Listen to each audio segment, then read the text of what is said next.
Hello, my name is Ashley Jolin, and today I'm going to be going over the impacts of insect diversity in invaded grasslands. So, invasive species endanger the biodiversity of ecosystems in a multitude of ways. And for this project, I am showing how invasive grass species Bromus arvensis affects insect biodiversity in grasslands in Fort Keogh, Montana. On the left of this box, you can see the landscape of Fort Keogh and the grassland ecosystem. And on the right, you can see the invasive species that we're focusing on, which is Bromus arvensis. For this study, samples were collected using a modified leaf blower in Fort Keogh, Montana, from plots across gradients of invasion, which would be from 0, 50, and 100%. Plant debris was then sorted through and insects were set aside for identification. Then each insect was identified using a microscope down to its order and family.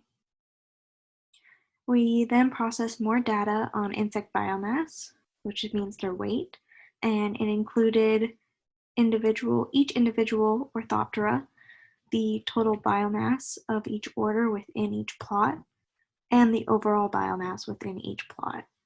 And on the left of this box, you can see the little tube that we would keep the insects in.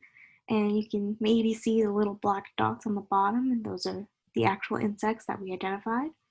And then to the right of that picture, you can see that massive spider that I had to identify under the microscope, and that made it even more massive.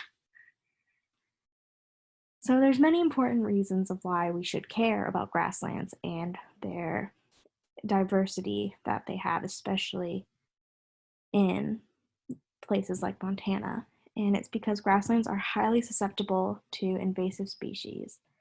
Roughly 400 million acres of grasslands in the US are used for rangeland for cattle, so it's very important in the agricultural industry as well. Biodiversity is important for ecosystems to thrive, and Bromus arvensis and other invasive plants outcompete the native species, reducing the overall biodiversity. And you can see that in the graph shown below, where you see the world with blue and red. The red is where biodiversity is decreasing.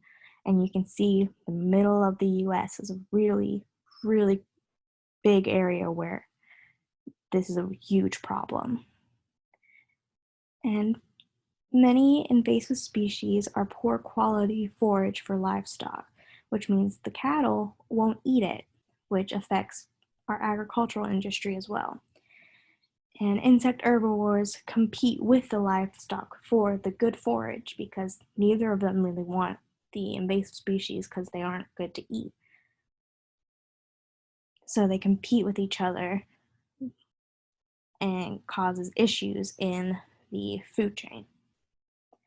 And then in the under the abstracts, you can see some of the insects that we identified, and my personal favorite is that metallic wasp on the bottom right. I just think it's so pretty. And for our results, we have our first graph on the top, and it is showing average insect abundance in response to invasion. Now, there is no significant effect of invasion in percent on average order abundance, with the p-value equaling to 0.105, based on a pure mutational mixed model ANOVA. On the bottom, however, we can see the average Orthoptera abundance in response to invasion, and we saw that Orthoptera abundance changed significantly with invasion percent, with the p-value being 0.00168, based on results of a generalized mixed model ANOVA. And for future work, we will be assessing how invasive species affect the feeding guilds of insects and insect level productivity. And then there's a few more pictures that were taken by Morgan Frost in the field in Fort Keogh.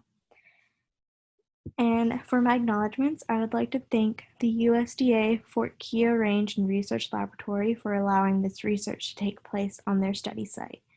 I would also like to thank the USDA NIFA grant for funding this project. Also, thank you to the UNCG Biology Department and the Undergraduate Research, Creativity, and Scholarship Office for funding my work through the Biology Undergraduate Research Award and the Undergraduate Research and Creativity Award, as well as giving me the opportunity to share this research to you guys through this poster. Finally, I would like to thank Dr. Koerner and Morgan Frost for all their mentorship and support throughout my time in the lab. Thank you so much.